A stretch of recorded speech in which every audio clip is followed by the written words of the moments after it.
Okay, so let me ask you a very basic kind of abstract question. Do you believe something can come from nothing? Is it possible for something to come from nothingness? No energy, no matter, no space, nothing. That's such a hard question, I feel like. Why? So nothing is the absence of something.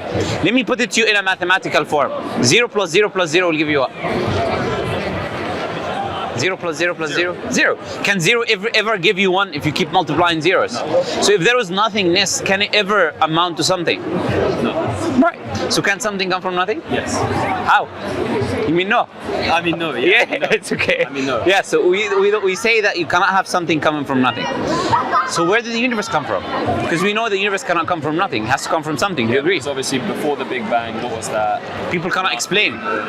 Yeah, there has to be something before the Big Bang. There's something that it's like a theory, and it's essentially impossible to prove, but some people are saying that the universe is on like an endless loop. So how the Big Bang happened, I know what you're saying. It's going to keep expanding and expanding, but then it will go back into another Big Bang. And that I know that. I believe it. This is the weakest kind of view today in the scientific field, right? Yeah. And it is weak because it goes against the history that we look at. Like we see the universe expanding, we see the evidences for the expansion of the Big Bang, we see different things that tell us that this is not true. You get the point? There is a starting point. But even if we were to accept this idea, we still have to explain why is the universe in existence? Where did it come from? Exactly. Yeah. Even if even if that is true, 100% true. yes. How is the energy and matter and the stuff there? There still needs an explanation. Do you get the point? So what we say that there has to come from somewhere. Now let me ask you this question: this table, do you believe someone made this table? Yeah. Right? Have you seen the maker? I have not. So why do you believe someone made this table? Because I know someone. You have. By the way, this is custom made. No one has a similar table to this one. Yeah. So why do you believe someone made this table? Don't tell me I saw a table like it, because there's no table like it. I think someone must have made each individual part somewhere. So you're saying it's design? Yes. You're saying it requires intelligence, knowledge of language, Yes. power, Material. combining material together. Yeah. Without all of these things, can you make this table? Without all of those things, no. All right. So right now we know a lot about the maker of this table without seeing him using the table. Yeah. Correct? Yeah. Now let's put that on the universe. What do you need to create a universe? Partners. Let me tell you. Look, the universe is all atoms. Yeah. Each atom is composed of an amount of power we cannot even comprehend. When you split it, you have a nuclear explosion, right? So how much power do you need, even uncomprehendable, the energy and power that you need, right? So something has an amount of energy we cannot even, and power we cannot even comprehend, right? Yes. And intelligence and wisdom, having all of these orbits, gravitational fields, planets, galaxies, right? Something that is not bound by time and space the same way we are, right? Because the Creator created time and space with the Big Bang. Yep. So that means the same laws that apply to us do not apply to him. Facts. Make sense? Yes. Okay. In that case, it would be.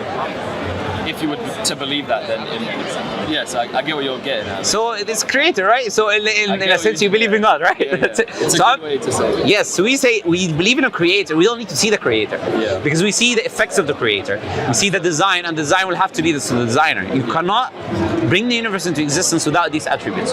And if you possess these attributes, then that's what we call God. Yeah. Make sense? Yeah. So you believe in God?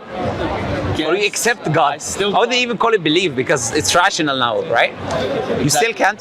Tell me. I guess in that way I do, but I wouldn't say I like believe in it. I don't know how to, because my friend, he has the same argument to me. He's Christian, and he basically said the exact same thing. Okay. And that's my closest friend. I just can't I need to It depends. Look, see it to believe it, but yeah, it depends what you mean by believe, right? That's why I said to you, look, if something makes sense to you, do you accept it? I guess so. Yeah. Right? So I would separate between How belief. you explain that does all make sense. All the things you explain Makes sense. Makes sense. So it's a rational argument, and you have assumptions. These assumptions make sense. Yeah. The conclusion must follow. Correct? I guess so. Yeah. So I would say you accept the existence of God. There's nothing about belief there. Just like you wouldn't say you believe there is a maker of this table. you know there has to be a maker of this table. Because rationally you cannot create the table without it. Yeah, 100%. So you know there is a creator of the universe because the universe cannot exist without it. You're right. Make sense? Yeah, you're right. So, but don't use the word belief, because I'll tell you why. A lot of people think belief equals blind faith. This feeling, fuzzy feeling in the heart that will come. No, there's no such thing.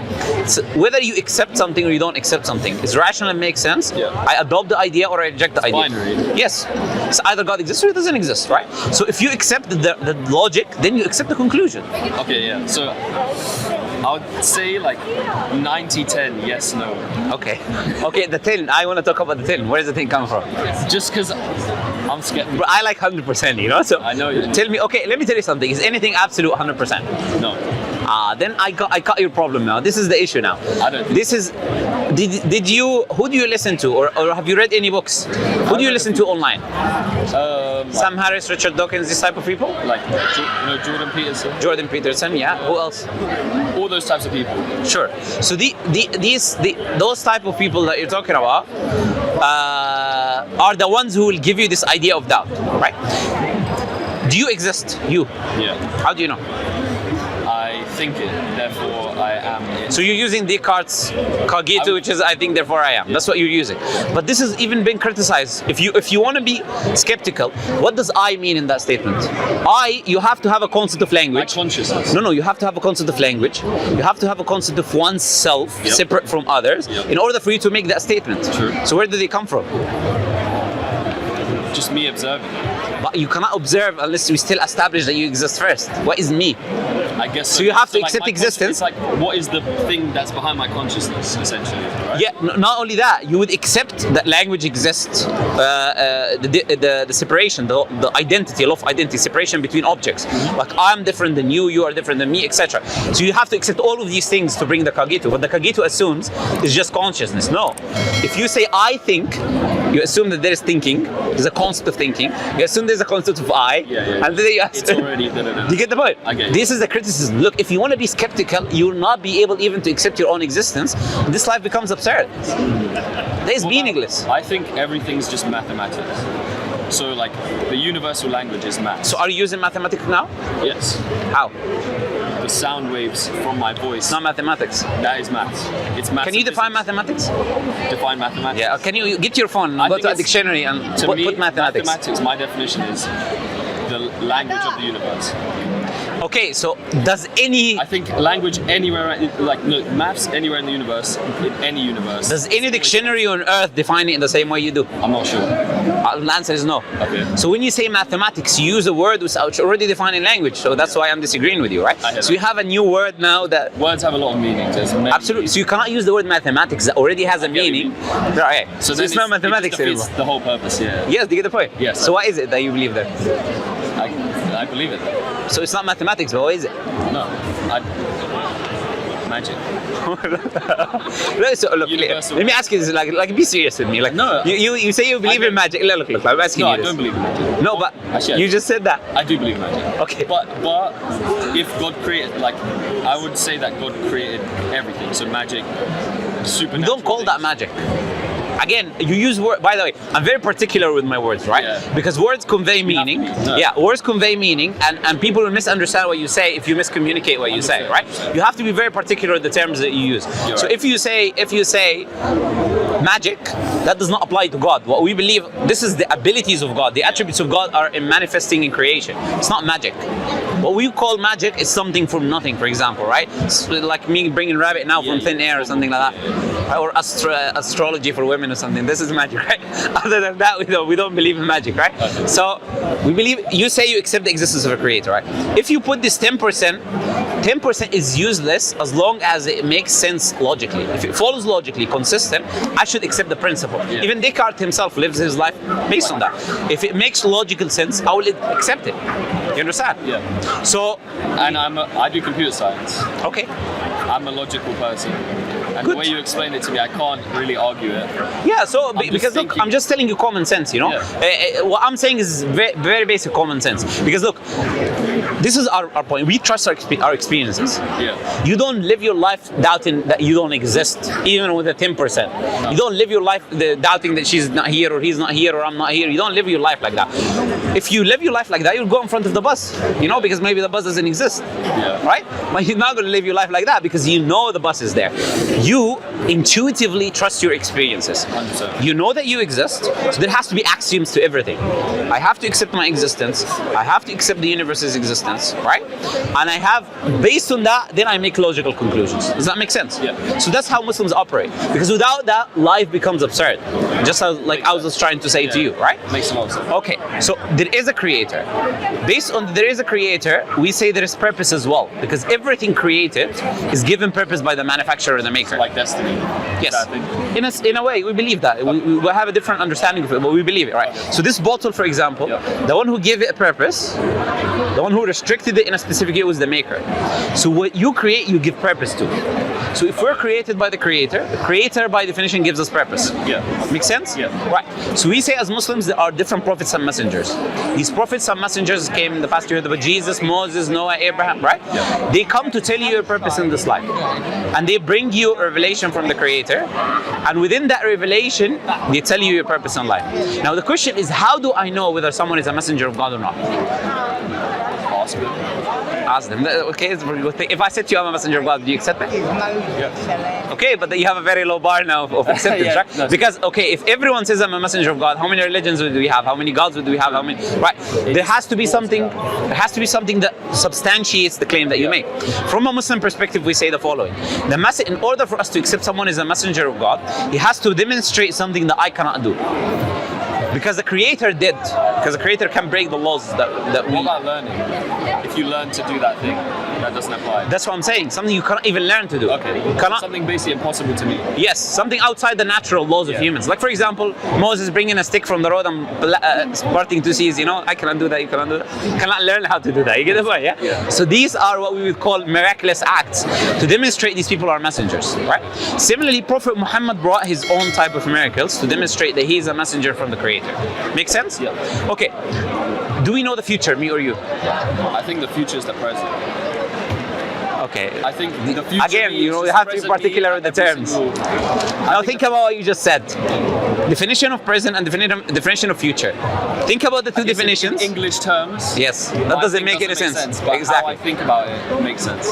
You're just saying there is a married bachelor. There's a squared circle. That's in essence what you just said. Essentially. Yeah, but contradictions don't exist in reality. Fair enough. Which would mean it's impossible for you to say the future is Yes, the of course. past. It's You not- can say, let me put it to you, and maybe what you're trying to say in a better term. Yeah.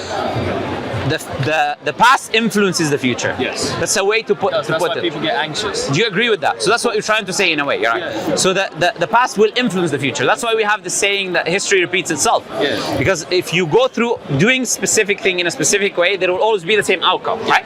Okay. What we say, the future to come, 1,000 years later or 2,000 years later, can you and me know the details of what humans will be doing? No. So if I brought to you the Prophet Muhammad 1,400 years ago, no telescopes, no microscopes, no cars, no technology. If he said to you what will happen today, would you accept that he's a messenger from that creator that we talked about? So if you brought him from then. No. If I brought the claims that he made, that are carbon dated written, like in the Quran and the prophetic tradition, we know he said them over 1,000 years ago, and they're happening today. Would that be evidence that he's a messenger of God? Because he said this not my knowledge, it's God's knowledge. Yeah. Right. Yeah. Because as we said in the beginning, God is not bound in the same laws that we are, so he can know the future. Yeah. Right? So Allah can tell Prophet Muhammad the future. So if we see the future happening, that's evidence that Prophet Muhammad is a messenger. Make sense? Yeah. Right. I'll give you a few examples of what Prophet Muhammad said. Prophet Muhammad said you will see the barefoot Bedouin Arabs. You know the Bedouin Arabs? Bedouin Arabs are Arabs who live in the desert. They don't have buildings and civilizations and cities, right? He said you will see the Bedouin Arabs competing in building the tallest buildings. Where's the tallest building today in the world? Burj Khalifa. He said that 1,400 years ago. I remember. You know, 60 years ago, Dubai was a desert. Yeah. What happened? Why did it change? Oil. Oil. Excellent. Do you know he said 1,400 years ago, the earth will puke its treasures and money will become abundant within you. Now, oil was not of value until today. So today we're using it in all of these technologies. Yeah. Yes. So would he have known that? Not only that what they will do, but how they will be able to do what they do. It's a bit mad, yeah. Yeah. Now, It's a bit mad. Prophet Muhammad said, I'll give you fuel now. Prophet Muhammad said the woman will be taken, her belly will be cut open, and the baby will be discarded out of fear of having pregnancy.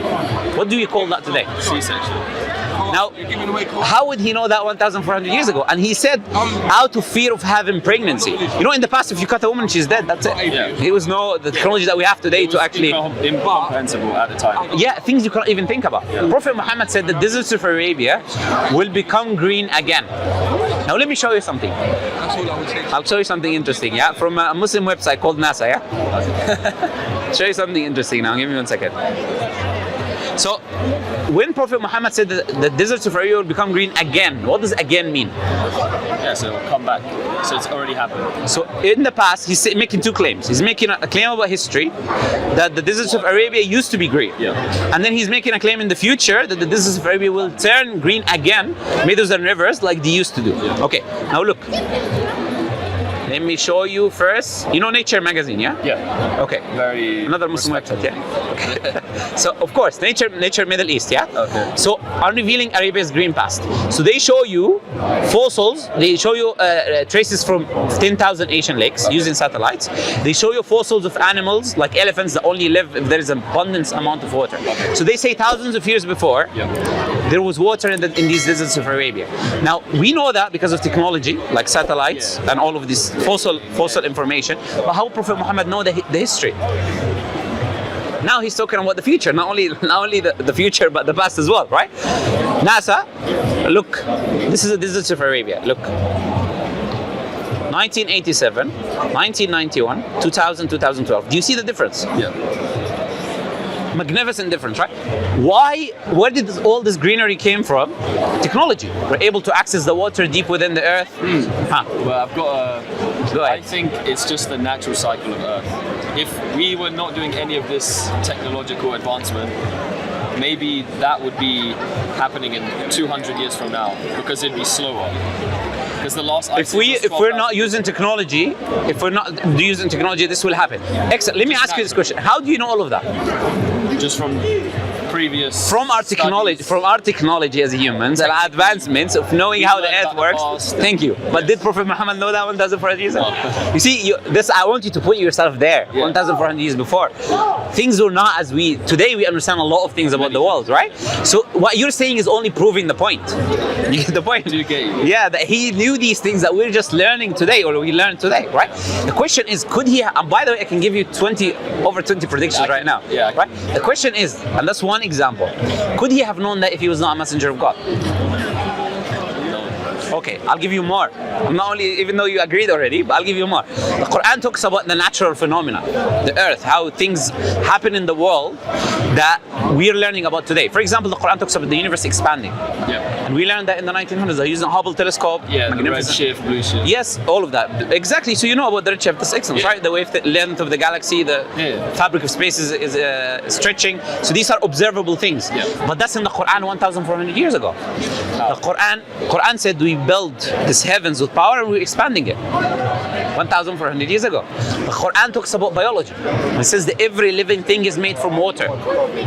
Yep. Chapter 21, verse 30. It says that we've made every living thing from water. Today we know cells. Yeah. Everything that has cells has water. Yeah. Isn't it? I thought that was carbon. It does. No, water. You know, water. Yeah, sure. Every cell has 60 to 70% water, right? For humans, No, every living thing.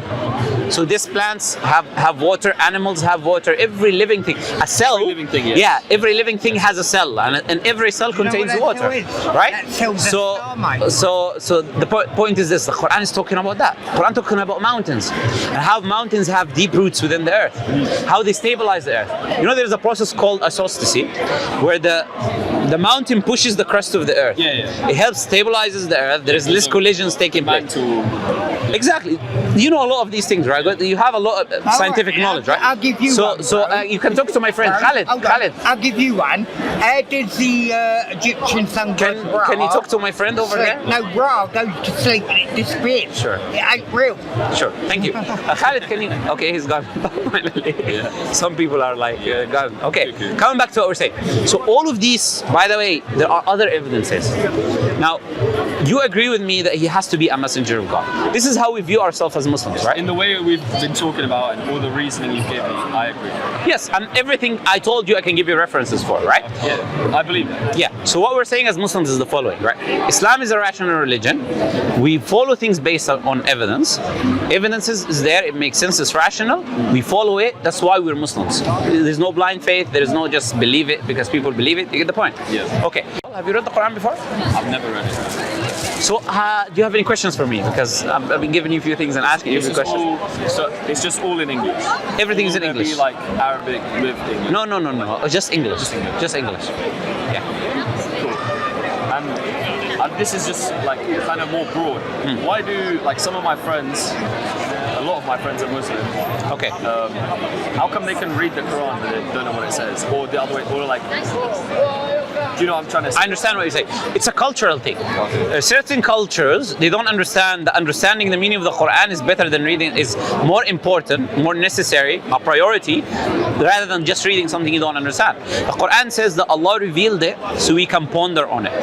How can I ponder on something I cannot understand? Yeah. It's impossible. Yeah. So Muslims need to understand this idea that the Quran is there for us to expound and get knowledge and get benefits from it. So we need to understand it, right?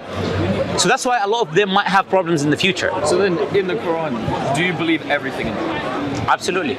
Look, if it comes from God, God is perfect, then the result has to be perfect. Do you agree with me? Yeah. Right. So how can I question something that I know is coming from an absolute entity? Yeah. Fair enough. It's just hard for me to like, for example, I'll think of like the Bible, and I feel like it won't. Obviously, they're all Abrahamic faiths, so there's some kind of. Depends on what you mean by it. We don't accept that it's an Abrahamic faith. Like I give you Abraham existed before the Bible was there, before Moses was there, before Jesus was there. What religion was Abraham? Was it? That's what we say. You know what Muslim means?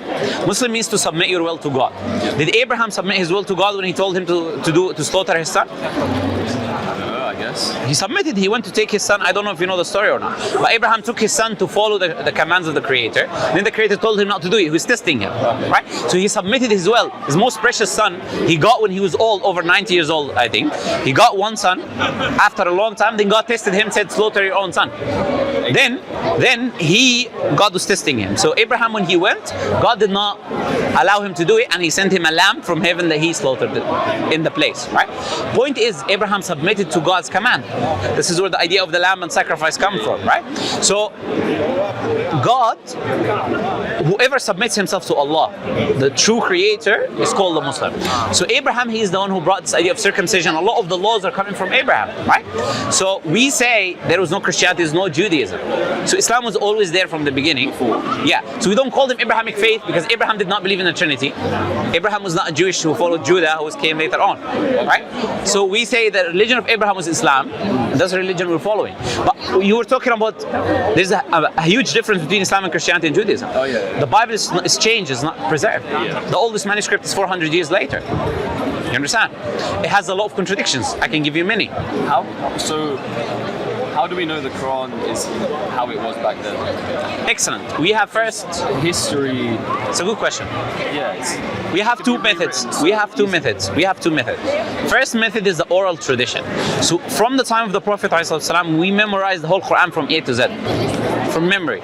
So we recite it. Now this happens all over the Muslim population, right? And then every Ramadan we recite the whole Quran in the mosque, 30 parts.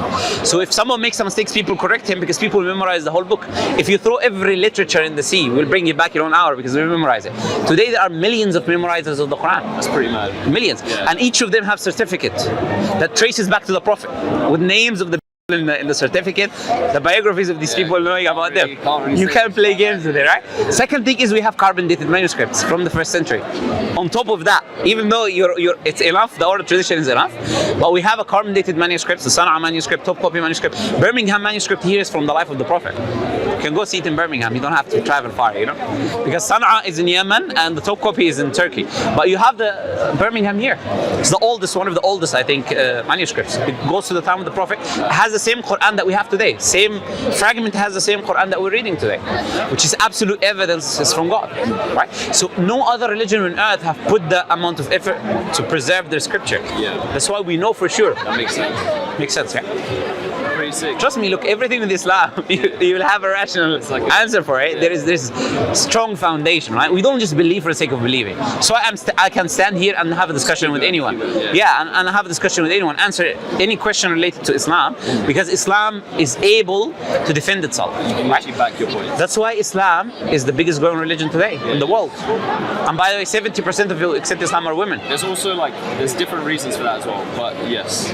No, it's not, I'm not talking about the birth rate. I'm talking about conversion rate. According to Pew, I'm talking about conversion rate. Pew Research Institute in America. Look, I'm very particular about my words. No, it's because I was talking to my friend about this. Yes. And he was like, nah, it's the fastest. I know. They have so many kids. This is the claim. That's what they try to do, that to discredit the idea that Islam is a strong ideology. Yeah. That's why Pew Research have you can research it. Pew Research Institute. I'm gonna look into it. Yeah, I can even show it to you on my phone if you like. I think we need to go. Yeah, I'll let you go. Now, as I said, I invite you to Islam. If you have any questions for me, please come back. I'm here. Come the same day. Come same day, same time. Yeah, same day, same time. You'll find me. We can have any discussion. Yeah? Pleasure talking to both of you.